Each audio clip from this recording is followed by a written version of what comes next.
കർത്തൃദിനം, ശ്രേഷ്ഠദിനം, ആരാധനക്കു വിശുദ്ധദിനം.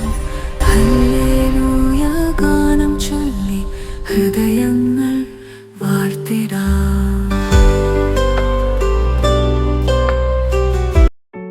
ത്രിയേക ദൈവത്തിൻ്റെ വലിയ തിരുനാമത്തിന് മഹത്വം ഉണ്ടായിരിക്കട്ടെ. വീണ്ടും ഒരു കർത്തൃ ദിവസം അല്ലെങ്കിൽ ഒരു ഞായറാഴ്ച ആഗതമായിരിക്കുന്നു. കർത്തൃദിനത്തിൻ്റെ സന്ധ്യയിൽ നാം ചെറിയ ചിന്തകൾ പങ്കുവെക്കുന്നുണ്ടല്ലോ. അതിനെ ശക്തിപ്പെടുത്തുന്ന ദൈവത്തെ നമുക്ക് സ്തോത്രം ചെയ്യാം.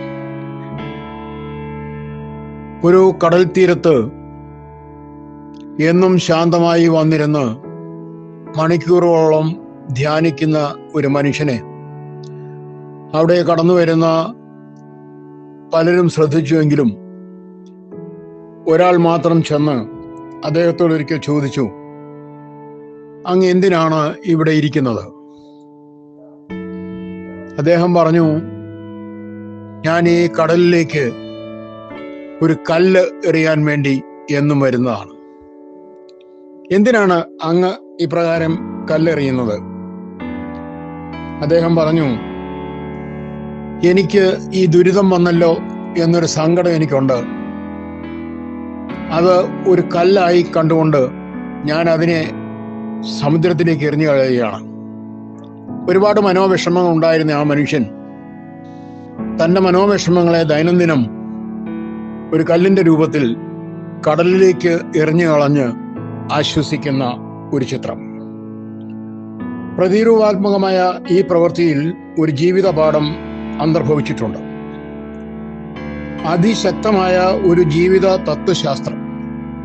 നാം എന്തെല്ലാം ജീവിതാനുഗ്രഹങ്ങൾ അനുഭവിക്കുന്നവരായാലും ഏതെങ്കിലും ഒരു പ്രതികൂല സാഹചര്യമോ പ്രതിസന്ധിയോ നേരിട്ടാൽ എനിക്കിങ്ങനെ വന്നല്ലോ എന്ന് പറഞ്ഞ് നാം ദുഃഖിക്കാറില്ലേ? വാസ്തവത്തിൽ നമ്മുടെ ആയുസിന്റെ നല്ലൊരു പങ്ക് ഇപ്രകാരം സ്വയം സഹതപിച്ച് കുത്തിയിരുന്ന് നഷ്ടപ്പെടുത്തുന്നവരല്ലേ നാം ഓരോരുത്തരും. ഈ സ്വഭാവം നമ്മെ നശിപ്പിക്കും എന്നുള്ള സത്യം നാം ഓർക്കുന്നില്ല. തന്നോട് തന്നെ അനുകമ്പ കാട്ടുന്നവർ സ്വയം നശിക്കുകയും അധപ്പതിക്കുകയും ചെയ്യുന്നതോടൊപ്പം മറ്റുള്ളവരെ സംബന്ധിച്ച് ഉദാസീന മനോഭാവമുള്ളവരായി തീരുകയും ചെയ്യും. യഥാർത്ഥത്തിൽ സ്വയം സഹതപിക്കലിന്റെ അടിസ്ഥാന പ്രേരകം നമ്മുടെ സ്വാർത്ഥതയാണ്. തന്നെപ്പറ്റി തന്നെ ദുഃഖിക്കുകയും തന്നോട് തന്നെ അനുകമ്പ കാണിക്കുകയും ചെയ്യുന്നവർ ഒരിക്കലും മറ്റുള്ളവർ യഥാർത്ഥമായ അനുകമ്പ കാട്ടുന്നവരായിരിക്കുകയുമില്ല. മനുഷ്യന്റെ പുരോഗതിയുടെ ശത്രുക്കളാണ് ഭയവും സംശയവും എന്നറിയണം. സ്വയം സഹതപിക്കൽ സൃഷ്ടിക്കുന്ന അന്ധകാരത്തിൽ നിന്നാണ് ഭയവും സംശയവും ഉരുത്തിരിയുന്നത്. നമ്മിൽ തന്നെ നാം വേരൂന്നുന്ന ചിന്തകൾ പിഴുതെടുക്കാതെ സാഹചര്യങ്ങളെ അതിജീവിച്ച് മുന്നേറുവാൻ നമുക്ക് കഴിയുകയില്ല. സാഹചര്യങ്ങളോട് പ്രതിഷേധിക്കാതെ നമ്മുടെ പുരോഗതിക്ക് വേണ്ടി അവയെ ഉപയോഗിക്കുവാൻ ഒരുങ്ങുമ്പോൾ മാത്രമേ നമ്മിൽ ഉറങ്ങിക്കിടക്കുന്ന കഴിവുകൾ ഉണരുകയുള്ളൂ. ഇപ്രകാരം തങ്ങളുടെ അദൃശ്യ ശക്തികളെ തട്ടി ഉണർത്തിയവരാണ് Father Damien, Robert Louis Stevenson തുടങ്ങിയവർ.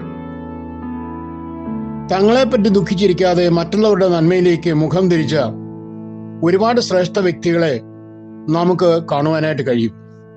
അവരെ മാതൃകയാക്കിക്കൊണ്ട് പ്രത്യാശയോടെ മുന്നേറുവാൻ നമുക്ക് ഏവർക്കും കഴിയട്ടെ എന്ന് പ്രത്യേകമായിട്ട് പ്രാർത്ഥിക്കുകയാണ്. സ്വയം സഹതപിക്കേണ്ടെന്ന ആവശ്യം ഉണ്ടോ? നമുക്ക് ഈ സന്ധ്യയിൽ ഒന്ന് ചിന്തിക്കാം. നല്ല ഒരു കർത്തൃ ദിവസം ദൈവം തമ്പുരാൻ നിങ്ങൾക്ക് പ്രദാനം ചെയ്യട്ടെ എന്ന് പ്രാർത്ഥിക്കുന്നു. ശുഭരാത്രി നേരുന്നു. നിങ്ങളുടെ ജോൺ പോൾ കോറപ്പിസ്കോപ്പ അച്ഛൻ.